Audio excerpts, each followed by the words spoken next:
David, I want you to look right now at the inertial force of this ugly pandemic. How is your World Bank adapting to the momentum of this pandemic? Hi, Tom and John and Lisa. The World Bank's doing okay. People are able to work from home. We've gotten a lot of programs out, over 100 programs that are directly at the health emergency. The problem is that developing countries are under immense pressure because of the global recession, the economic shutdown in the advanced countries, and the pandemic itself is still spreading through countries. And they also entered this problem with a lot of debt already on their books. So those are the problems that we're trying to address as the recession deepens, and then we hope finds the other side and we come out of it. In your distinguished career at Bear Stearns, and particularly, David, as you build out that world-best Latin American coverage at Bear Stearns, there was a mechanism for challenges in the third world, in the emerging markets.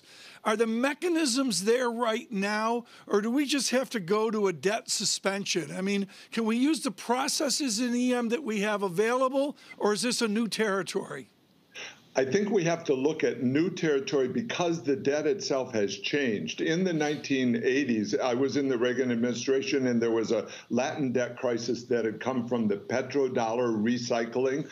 Remember, the oil prices had been high, and so the banks could, the banks had a lot of deposits, and they would lend those to the developing world. And the problem was they didn't get paid back when oil prices went low. So it was a bank crisis because they couldn't, the bank deposits were a big portion of the capitalization of the banks, or they were critical. It was syndicated loans. So this is quite different. There's Euro bonds involved. So a lot more commercial creditors than in the past. And also the nature of the debt. China is a much bigger player in this. They weren't really a creditor in the 1980s. So those two changes mean you have to look at a different process. What we're doing is a suspension of debt payments now. That's the official bilateral creditors, and we're encouraging the commercial creditors to stop taking payments from the poorest countries. That's a response to the crisis. David, you do not represent the Trump administration, but you were certainly selected by the president to take over this important task at the World Bank. Great. He's going after other institutions, his own CDC. He's going after the World Health Organization. For all I know, he's going to go after the World Bank. How should your institution respond to a president who is not an internationalist? One correction, Tom, I wasn't selected by him. I was proposed by him to the world community. I was happy to be elected by the board and governors of the World Bank unanimously. And it's been going well in terms of the changes that we're making at the World Bank that can help countries with growth, with better living standards, with all the things that we're trying to do: climate, education, health, and on down the line. Poverty is a big part of the problem.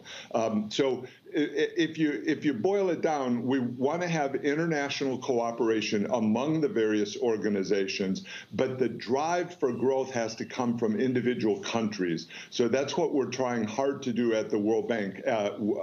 We have country offices in almost all of the developing countries, and those offices work with the governments to find out what will work best for the countries, and then we can help fund it with grants and loans. You know, the World Bank heavily is doing grants, which helps a lot with the net positive flow into the poorest countries. That's what we want others to do. You know, it's hard to say you're going to make a loan to a country that's in extreme poverty, because where are they going to get the resources to pay it back? So we try to shift the balance toward grants. David, that seems to be a theme throughout the world, certainly in Europe, the idea of grants, not loans. We're also talking about debt reduction, and you have been on the record saying that you do think that there needs to be some debt reduction throughout the developing world. How big a haircut are you talking about?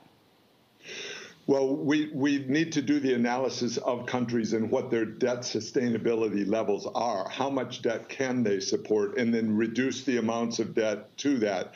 But right now, the immediate problem is the need for transparency. One thing that's going on in the market is debt reschedulings and restructurings where people don't know what the terms are. And that means other creditors are reluctant to participate if there's not knowledge of the terms. When I'm saying terms, for example, governments in the poorest countries are sometimes borrowing money, and it's never disclosed how much they're supposed to pay. Then the government leaves, and the people of the country are left with the burden of the debt. That's a cycle, a debt cycle that we have to get out of, because the politicians or the leaders can benefit from the immediate loan, but then it's very hard for the people of the country to repay that.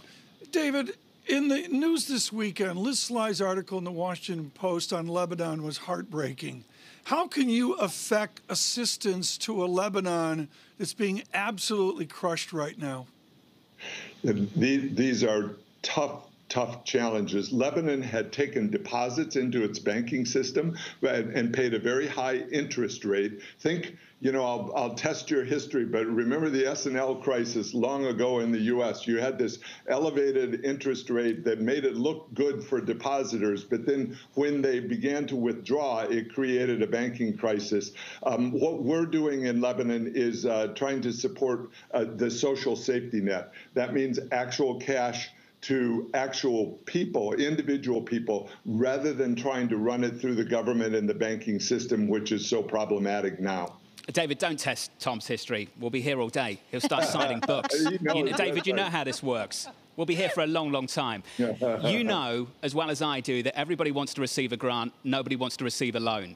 When you say there needs to be haircuts, who are you speaking to?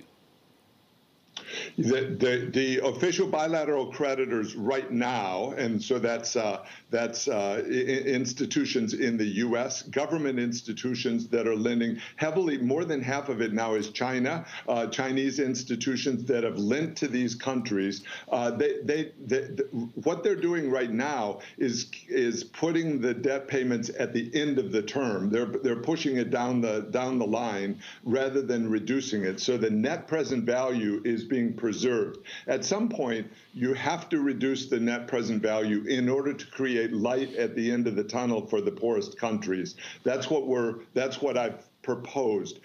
Also, the commercial creditors, the G20's already asked them to do comparable treatment, meaning they would be reducing the net present value of their loans or of what's owed to them. We're talking about, remember, the poorest countries. Yeah. So given the pandemic, it doesn't make much sense for the wealthier countries and creditors to get back all of their money from the poorest countries and the people in those countries. We could just as well be talking about Europe, but we're talking about much, much poorer countries, David, of course. And you have a lot of empathy for what they're going through right now, and I can sense that. When you send this message to the Chinese Communist Party, how receptive are they? Yeah, they're receptive. President Xi has said he wants to fully participate, and he wants all Chinese agencies to fully participate in the suspension initiative.